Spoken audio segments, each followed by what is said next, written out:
You're listening to In the Studio with Bob Reid and Blair Packham.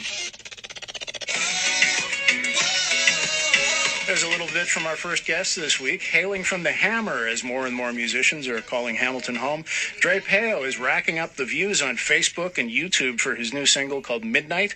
He's got a Latin flair to his upbeat pop, as you can hear, and comes by it honestly, too, as we will discuss. It's good to have you with us. Thanks for having me, man. I appreciate it. So you didn't move to Hamilton. You're from Hamilton. Born and raised in the Hammer. Nice. Nice. You're also very active on the music scene there, not just as a recording artist and performer, but you're also a member of, I'm looking for it here, the Hamilton Music Industry Working Committee. Yeah, it's a mouthful of a title, but yeah, I'm super passionate about, artist education and building things and platforms for younger artists to, have access to things like performing and social media things. So, and it's working with the city to promote and foster things like that? Correct, yes. Yeah. So how do you go about doing that? So I'm blessed that Hamilton has a committee that will meet on a monthly basis and we'll come up with, so what do we need this month? Is it music panels where we're educating artists and connecting with people in the industry, or is it local performances? Recently we did a Music Mondays series in Hamilton where we had local artists perform at City Hall outside in the beautiful weather outside. So it's always different things, but trying to touch on the different realms of the music industry because there's just so many different things to get involved with. Yeah. Nice. How's the scene there overall? It feels from here like it's getting bigger and more diverse. It's massive. Hamilton's super passionate about the arts and in music, so it's increasingly growing, and we see a lot of people from Toronto actually coming down more and more, so yeah. It's doing great. Yeah, as housing here continues to get ridiculous. Yeah. But that's always the way, right? The artists go first, and then the cool factor goes up on a place, and adds from there. Yeah. Let's back up a bit and give people the Dre Pao story. You got discovered by an established artist when you were playing on the beach, but it wasn't the shores of Lake Ontario. It wasn't the beautiful shores of Lake Ontario. I was in the south of Spain in a place called Murcia. I was just playing with a bunch of friends, not thinking about anything, but someone happened to overhear us and come jam with us, and this artist turned out to be Xuso Jones, who's signed to Universal Music Spain, and kind of opened up this whole realm of the music industry to me. And were you there trying to get a toehold for your career or do anything musically? You're just there. I wasn't even thinking about music, to be honest. It was always just like something I was passionate about, and it was a hobby, but I was just in university just trying to have a good time with my friends. Yeah. Oh, no kidding. So you just kind of fell right into that connection. Well, yeah, it's not like I knew who Xuso was at the time, and he grew as an artist over the time as well. But I'm super blessed to meet Xuso, and he's been a huge inspiration for me. So did he do something specifically for you? Did he connect you with any people, or what exactly happened? So Xuso was doing a lot of songwriting around, we traveled to places like Miami and different places in Spain, and I was like 19, 20 years old, so I was a kid. So yeah. For me, it was just sitting on songwriting sessions and really getting a grip on the different avenues of the music industry, because there's a lot to navigate, and especially when you're young, you don't really know where to start. So he taught me just like what is actually going on in the scene. And did he convince you? Because you said when he first heard you on that beach, you weren't working towards a career in music. You weren't even thinking about it. Did he say, hey, this is something that you should do? It was like the first time that somebody who I would say is a credible source said, like, hey, you're really good. Like, are you an artist yourself? And I never saw myself as like, oh, I'm an artist. It was just like, I'm passionate about music. And it's nice when it's not like your mom and dad saying like, hey, you have a phenomenal voice. So right. it definitely was a boost to me that I'm like, hey, maybe this is a real thing. Now, is MidNight your second release? MidNight is my second original single, yes. Okay. I started doing a lot of YouTube stuff and a lot of covers, but it's my first original tune. Okay.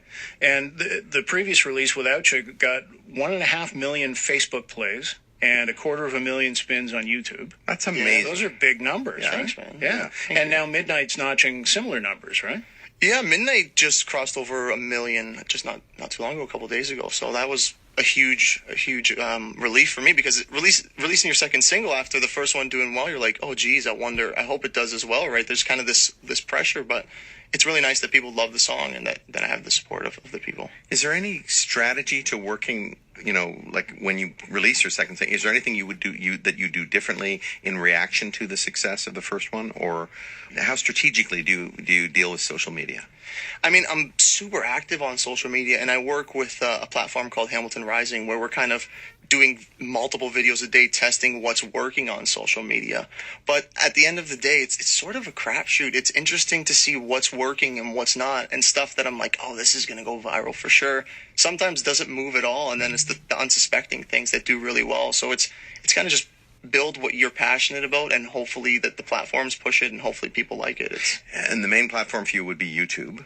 You know what? My biggest following is on Facebook, actually. Oh, no kidding. I love YouTube, but it just happens to be the platform that works for me best, Facebook, yeah. Right. And what after that, after those two? Instagram. Right. I think Instagram's where most of the eyes are right now, especially the millennial audience. Yes. Yeah. Dre Pao is in the studio with us. His brand new release is called MidNight. You're also active in the online space as a podcaster. You have a series called Real Talk with Dre Pao, where you speak with established and rising musicians. And wait a minute, that's our gig. Wait a second. Hold on. Yeah. I'm going to try to run you guys out of business. Jeez. How long have you been doing that? It's been, like two and a bit years of doing the podcast. Yeah. We just transitioned into making it video. So it's become Real Talk TV. And that's been super fun. I love getting in front of the camera and doing stuff with the video. So it's been a nice ride.